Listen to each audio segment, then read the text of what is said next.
दिल्ली की सत्ता से बाहर होने के बाद आम आदमी पार्टी के नेताओं की मुश्किलें बढ़ती दिख रही हैं। अब राष्ट्रपति ने तगड़ा एक्शन लिया है। दिल्ली के पूर्व मंत्री और आम आदमी पार्टी के नेता सत्येंद्र जैन के खिलाफ मुकदमा चलाने के आवेदन को राष्ट्रपति द्रौपदी मुर्मू ने मंगलवार को मंजूरी दे दी। आम आदमी पार्टी के नेता सत्येंद्र जैन की मुश्किलें फिर से बढ़ने वाली हैं। उनके खिलाफ मनी लॉन्ड्रिंग का केस चलाने के लिए राष्ट्रपति ने मंजूरी दे दी है।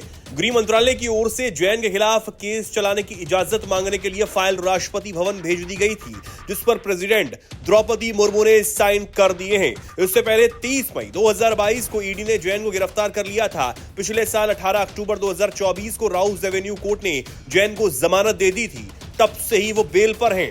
दिल्ली के पूर्व स्वास्थ्य मंत्री सत्येंद्र जैन के खिलाफ साल 2017 में सीबीआई ने भ्रष्टाचार निवारण अधिनियम के तहत आय से अधिक संपत्ति का मामला दर्ज कर लिया था। इसके बाद इस केस में मनी लॉन्ड्रिंग का मामला सामने आया। फिर सीबीआई की एफआईआर के आधार पर ईडी ने मामले की जांच शुरू की। ईडी को जांच में इस बात के सबूत मिले कि जैन ने अपनी कंपनियों का इस्तेमाल हवाला के जरिए शेल कंपनियों के माध्यम से मनी लॉन्ड्रिंग के लिए किया है। इसके बाद ईडी ने पीएमएलए के तहत मामला दर्ज किया और 30 मई 2022 को सत्येंद्र जैन को गिरफ्तार कर लिया। ईडी इस मामले में आरोप पत्र भी दाखिल कर चुकी है। गृह मंत्रालय ने ईडी के जांच के आधार पर मिले पर्याप्त सबूतों का हवाला देते ही सत्येंद्र जैन के खिलाफ कोर्ट केस चलाने की राष्ट्रपति से मांग की थी। तिहाड़ जेल में रहने के दौरान भी सत्येंद्र जैन पर अवैध वसूली के आरोप लगे थे।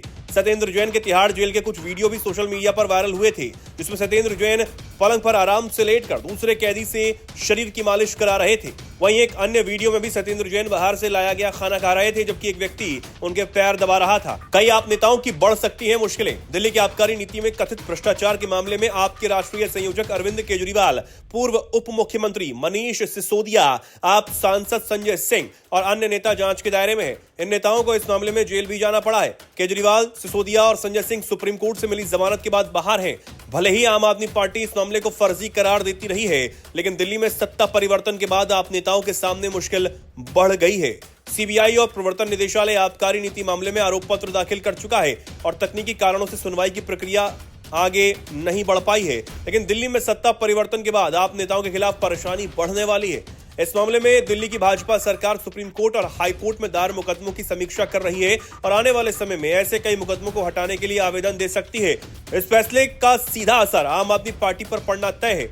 अब आम आदमी पार्टी के नेताओं को अदालत के समक्ष पक्ष रखने के लिए खुद पैसा जुटाना होगा। ऐसे में आम आदमी पार्टी के नेताओं को कानूनी उलझन के निकलने के लिए अब सरकारी सहायता नहीं मिलेगी। सत्ता परिवर्तन के बाद सबसे अधिक नुकसान आप नेताओं को ही उठाना होगा। ऐसी खबरें हैं कि आप सरकार ने अदालतों में मुकदमे की पैरवी करने पर लगभग 300 करोड़ रुपए की राशि खर्च की है। अरविंद केजरीवाल की धूर्तता देखिए। पिछले 10 सालों से यमुना सफाई के नाम पर झूठे वादे और विज्ञापनों का खेल खेलने वाले केजरीवाल ने ना तो खुद यमुना साफ की, ना ही किसी को करने दी। जब उपराज्यपाल महोदय ने यमुना सफाई का जिम्मा उठाया तो केजरीवाल सरकार ने उसमें अड़ंगा डालने का काम किया, क्योंकि अगर यमुना वास्तव में साफ हो जाती तो उसका श्रेय केजरीवाल को नहीं मिल पाता। जरा सोचिए, कई सालों से दिल्ली के मुख्यमंत्री होने के बावजूद केजरीवाल को यह तक नहीं पता था कि 57 किलोमीटर लंबी नजफगढ़ ड्रोन भी है। ये बात भाजपा विधायक विजेंद्र गुप्ता ने कही। दिल्ली में आम आदमी पार्टी सरकार जाते ही यमुना नदी की सफाई शुरू हो चुकी है। यमुना की सफाई के लिए सबसे पहले बड़ी मशीनें गंदगी निकालने को लगाई गई हैं। यमुना सफाई का यह काम दिल्ली के उपराज्यपाल विनय कुमार सक्सेना के प्रयास के बाद चालू हुआ है। इस बीच उनका यह वीडियो भी सामने आया, जिसमें वो बता रहे हैं कि केजरीवाल सरकार के दौरान क्यों यमुना साफ नहीं हो पाई और कैसे मुख्यमंत्री रहते हुए केजरीवाल ने ही यमुना की सफाई के खिलाफ रोक लगवा दी। दिल्ली में रविवार को ट्रैश स्कीमर, वीड हार्वेस्टर और ड्रेज यूटिलिटी क्राफ्ट जैसी बड़ी बड़ी मशीनें यमुना के लिए भेजी गईं। इन मशीनों को यमुना में उतारकर जलकुंभी और पानी की सतह पर पड़ा कचरा उठाया जाने लगा। इसके अलावा ड्रेजर के जरिए यमुना के भीतर से कूड़ा निकाला जा रहा है। इसकी वीडियो भी सामने आई है। यमुना में कूड़ा निकालने के अलावा खरपतवार निकालने पर भी काम चल रहा है। यमुना गंदी ना हो, इसके लिए 4 सूत्रीय कार्यक्रम बनाया गया है। एलजी विनय कुमार सक्सेना ने बताया कि सबसे पहले यमुना से कूड़ा कचरा निकाला जाएगा। दूसरे चरण में यमुना में गंदगी लाने वाले हर प्रकार के नाले की सफाई की जाएगी। तीसरे चरण में दिल्ली सीवर ट्रीटमेंट कैपेसिटी को सही चलाने पर काम होगा। इसके बाद चौथे चरण में दिल्ली में सीवर क्षमता बढ़ाने, नए एसटीपी बनाने, नए नाले बनाने समेत बाकी इंफ्रा से जुड़े हुए काम होंगे। ये रणनीति लागू करने के लिए एलजी सक्सेना ने दिल्ली सरकार के अफसरों से भी मुलाकात कर ली है। यमुना साफ करने को लेकर लगातार प्रयास चलते आए हैं, लेकिन दिल्ली की केजरीवाल सरकार ही इसमें अड़ंगा लगाती रही। यह खुलासा भी विनय कुमार सक्सेना ने किया है। उन्होंने इस संबंध में भाजपा के पूर्व राज्यसभा एमपी विनय सहस्त्रबुद्धे के साथ पॉडकास्ट में खुलासा किया कि यमुना सफाई का काम अरविंद केजरीवाल की आप सरकार ने सुप्रीम कोर्ट जाकर रुकवाया था। एलजी सक्सेना ने बताया, नजफगढ़ नाले से ही 74% कचरा यमुना में आता है। हमने उसको साफ करने का बीड़ा उठाया था। नजफगढ़ नाले का 20 किलोमीटर और यमुना का 11 किलोमीटर का एरिया हमने साफ करवाया। इसमें जनता ने भी सहभागिता की। हमने एनजीटी के मुखिया को बुलाया और यमुना तथा नजफगढ़ नाला दिखाया। उन्होंने हमारे काम को देखकर सभी विभागों की उच्च स्तरीय कमेटी बनाई, जिसमें राज्य और केंद्र के विभाग शामिल थे। उन्होंने मुझे इसका चेयरमैन बना दिया। उन्होंने आगे बताया, केजरीवाल साहब मुझसे हमेशा मिलते थे और मेरे काम की प्रशंसा करते थे। वो करते थे कि ये नहीं कर पाए, लेकिन आप कर रहे हैं और हम इसमें आपका साथ देंगे। मैंने एक बार उनको नजफगढ़ नाला दिखाने के लिए बुलाया। उनको इस बात की जानकारी ही नहीं थी कि 57 किलोमीटर का नजफगढ़ नाला भी दिल्ली में है। इसके कुछ ही दिनों के बाद एक सुप्रीम कोर्ट का ऑर्डर आया और यमुना की सफाई पर रोक लग गई।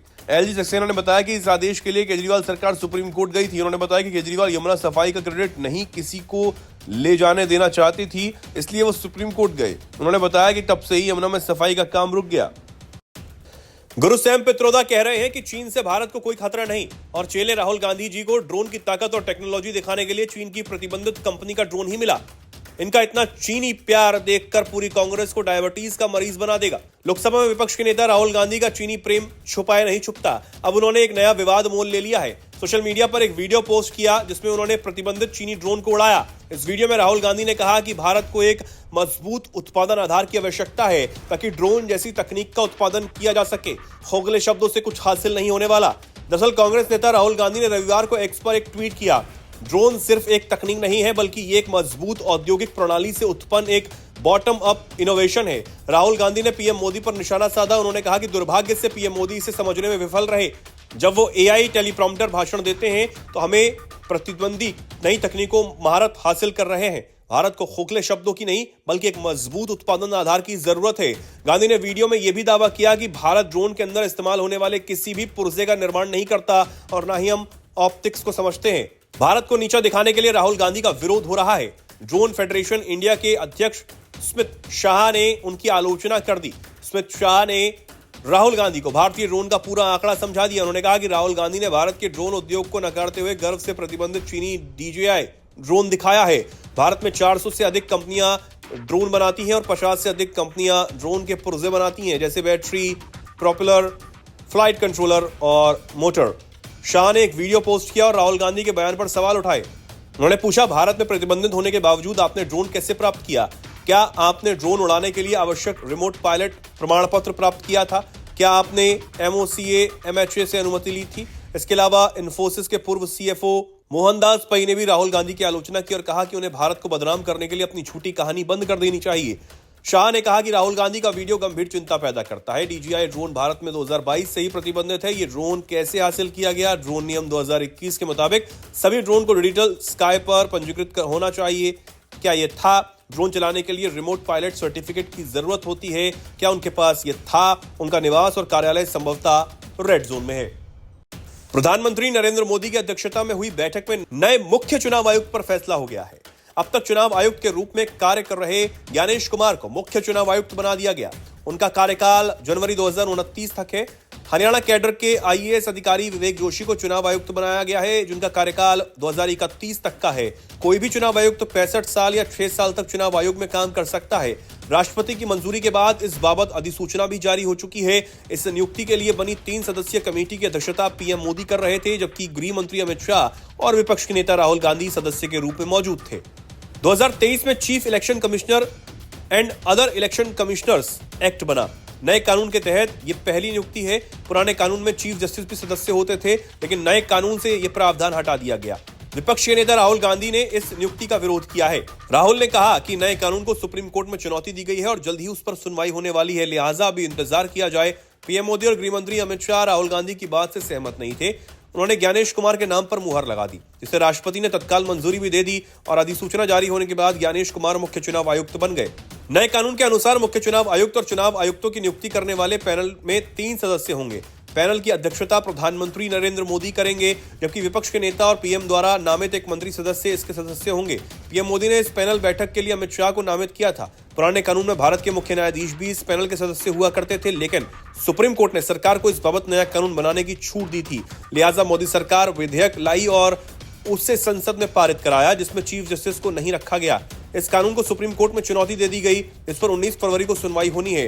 विपक्ष के नेता राहुल गांधी चाहते थे कि इस पर जल्दी सुनवाई और फैसला हो सके, उसके बाद नए मुख्य चुनाव आयुक्त की नियुक्ति हो, लेकिन सरकार नहीं मानी। मोदी सरकार के इस फैसले को लेकर कांग्रेस काफी गुस्से में है और संगठन महासचिव केसी वेणुगोपाल ने कहा कि पीएम मोदी की अध्यक्षता वाली सिलेक्शन कमेटी की बैठक में राहुल ने नए सीईसी की नियुक्ति पर अपनी असहमति जताई। उन्होंने कहा कि यह नियुक्ति सिलेक्शन की स्वतंत्रता और तटस्थता को प्रभावित करने वाले शीर्ष अदालत के आदेश की भावना के खिलाफ है। सरकार चाहती तो सुप्रीम कोर्ट से आग्रह कर सकती थी कि नए कानून की चुनौती देने वाली याचिकाओं पर जल्दी सुनवाई पर फैसला किया जाए। फैसले के बाद नई नियुक्ति होनी चाहिए थी, लेकिन इस सरकार संवैधानिक संस्थाओं पर कब्जा करना चाहती है, इसलिए मनमाने फैसले कर रही है। आधी रात को नए सीईसी की नियुक्ति की अधिसूचना संविधान की भावना के खिलाफ है। सुप्रीम कोर्ट ने नए मामले में कहा कि चुनावी प्रक्रिया की पवित्रता के लिए सीईसी को एक निष्पक्ष हितधारक होना चाहिए। कांग्रेस नेता और राज्यसभा सदस्य अभिषेक मनु सिंघवी ने कहा कि भारत के मुख्य न्यायाधीश को हटाकर या बाहर रखने की कोशिश करके मोदी सरकार ने साबित कर दिया कि वो संवैधानिक संस्थाओं पर अपना नियंत्रण चाहते हैं और विश्वसनीयता नहीं रखने देना चाहते। उन्होंने कहा कि प्रधानमंत्री, गृहमंत्री और नेता विपक्ष की सहमति मुख्य चुनाव आयुक्त का चयन करती है, लेकिन उसमें बहुत सारी संवैधानिक और कानूनी समस्याएं हैं। इन्हीं समस्याओं को लेकर सुप्रीम कोर्ट में कानून को चुनौती दी गई। सुप्रीम कोर्ट ने 2 मार्च 2023 को कहा कि लोकतंत्र और उसकी निष्पक्षता के लिए सीईसी और ईसी की चयन समिति में पीएम, भारत के मुख्य न्यायाधीश और नेता विपक्ष हों, लेकिन सरकार नहीं मानी।